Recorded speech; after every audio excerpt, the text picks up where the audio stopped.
Trade République, la banque pour mieux dépenser, épargner et investir présente Sud Radio, les incontournables de l'argent.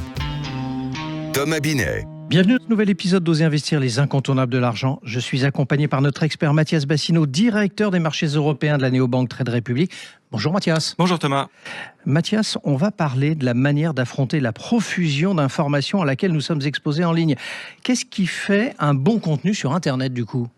Alors c'est une question que se posent des millions de gens en ce moment, puisque la bonne nouvelle, c'est qu'il y a en Europe et en France une vague énorme d'intérêt pour les questions financières, les questions d'argent, et une meilleure gestion, une meilleure manière d'en tirer plus de son argent. Ça amène les gens sur les réseaux sociaux, là où ils sont déjà attentifs, plusieurs heures par semaine. Et donc, sans vouloir parodier les inconnus, il y a le bon contenu et le mauvais contenu. Il y a le bon créateur de contenu et le mauvais créateur de contenu. Et il y a des repères en matière d'argent et en matière financière pour pouvoir s'en prémunir.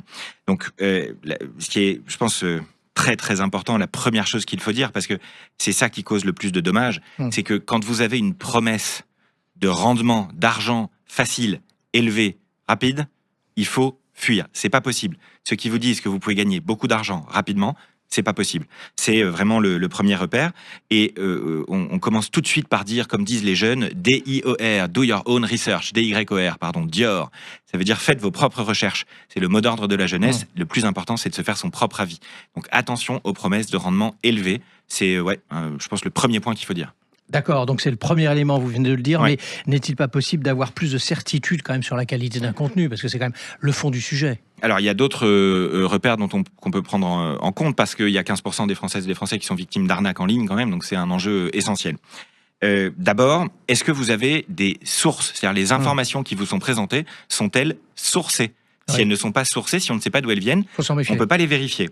La deuxième chose, c'est est-ce qu'il y a des arguments et des contre-arguments. C'est-à-dire qu'est-ce qu'il y a une idée et un peu de contradictoire quand même dans la réflexion qui vous est proposée. Parce qu'en général, c'est jamais blanc ou noir. En général, c'est gris, comme souvent dans la vie.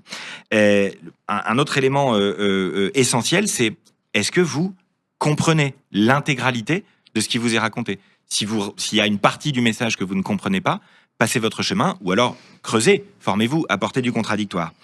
Enfin, vous avez en matière financière des sources d'informations qui ne sont pas individuelles, c'est-à-dire sur Internet juste avec une personne qui vous dit quelque chose, mais une source d'information collective. C'est ce qu'on appelle le consensus des analystes pour les actions, par exemple.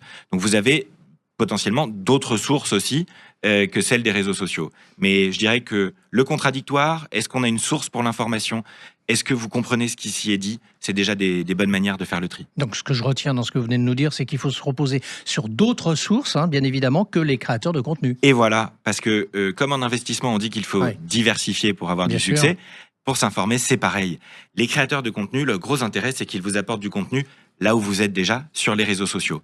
Si vous avez pris le virus, que vous prenez votre argent en main et que vous avez envie d'aller plus loin, vous avez bien sûr ensuite des médias spécialisés. On pense évidemment à Investir, à Zone Bourse, à SPAC, à tant d'autres qui font un travail formidable. Vous avez aussi les sites des institutions financières.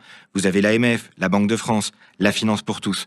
On ne se fie pas à une source, mais à des sources. Le gros intérêt, c'est de, à mon avis, faire un bouquet d'informations, parce que vous avez des formes plus sympas que d'autres, mais des contenus plus importants aussi que d'autres. Et on croise ces informations. Mais du coup, Mathias, est-ce que le fait de prendre son temps pour faire des recherches, ça ne nous amène pas à risquer de laisser passer des opportunités, du coup ? C'est jamais pressé. Que chacun m'entende bien. Et l'AMF le dit régulièrement. Si c'est pressé, passez votre chemin. Voilà. En dernier recours, vérifiez quand même si le créateur de contenu financier est certifié. L'AMF, la RPP, l'autorité de la publicité, l'AMF, l'autorité financière, donnent des certifications aux créateurs de contenu. Demandez-leur s'ils sont certifiés. C'est une manière de vérifier le sérieux de celui ou celle à qui vous parlez. Merci Mathias pour votre analyse. Et on vous retrouve mardi prochain justement pour un autre numéro d'Oser investir, les incontournables de l'argent. Et pour ce qui nous concerne, je vous retrouve dimanche matin dès 9h30 sur Sud Radio. Et bien justement, là on aura une information. Parlez vrai sur Sud Radio, Oser investir. Sud Radio, les incontournables de l'argent. Thomas Binet. Avec Trade République, la banque pour mieux dépenser, épargner et investir.